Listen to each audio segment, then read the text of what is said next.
আসসালামু আলাইকুম শিক্ষার্থী বন্ধুরা, কেমন আছো তোমরা সবাই? আশা করি তোমরা সবাই খুবই ভালো আছো। তো তোমাদের মাঝে আমি আবারও হাজির হলাম নতুন একটি ভিডিও নিয়ে। তোমাদের ভিডিওটির বিষয়বস্তু হচ্ছে তোমাদের ষষ্ঠ থেকে নবম শ্রেণী পর্যন্ত যে ষান্মাসিক পরীক্ষার রুটিন দেওয়া হয়েছিল সেটা আবার সংশোধন করা হয়েছে এই বিষয় নিয়ে।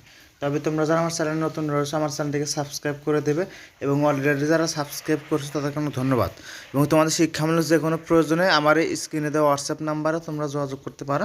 তো কথা না বাড়ি ভিডিওটি শুরু করা যাচ্ছে।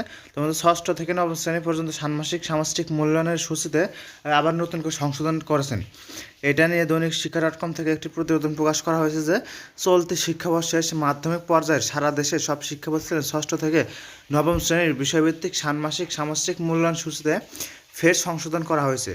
সংশোধিত সূচি সব মাদ্রাসা প্রধানদের কাছে পাঠানো হয়েছে এবং শশী ও সমান পরীক্ষার কয়েকটি বিষয়ে পরীক্ষার তারিখ ও সময় মিলে যাওয়ায়, অর্থাৎ এই এইচএসসি ও সমান পরীক্ষার যে কিছু কিছু পরীক্ষার তারিখ মিলে যায়, তোমাদের যে ষান্মাসিক পরীক্ষা রুটিন চেঞ্জ করা হচ্ছে বারে বারে।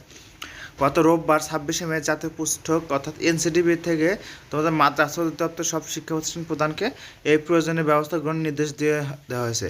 তারা এই সূচি হচ্ছে পরিবর্তন সম্পর্কে একটি নোটিশ প্রকাশ করছেন। এই নোটিশটিতে বলা হয়েছে 2024 শিক্ষাবর্ষে দাখিল ষষ্ঠ থেকে নবম শ্রেণীর বিষয়ভিত্তিক ষান্মাসিক মূল্যায়ন কার্যক্রম পরিচালনা সংশোধিত সময়সূচি রুটিন অনুষঙ্গ প্রসঙ্গে এই অর্থাৎ এই সূত্রটা হচ্ছে এনসিটিভি থেকে এটি প্রকাশ করা হয়েছে। তোমাদের উপযুক্ত বিষয় ও সূত্রের আলোকে 2024 শিক্ষাবর্ষের দাখিল ষষ্ঠ থেকে নবম শ্রেণীর বিষয়ভিত্তিক ষান্মাসিক মূল্যায়ন কার্যক্রম পরিচালনার সংশোধিত সময়সূচি অনুসরণ করার জন্য নির্দেশক্রমে অনুরোধ করা হলো।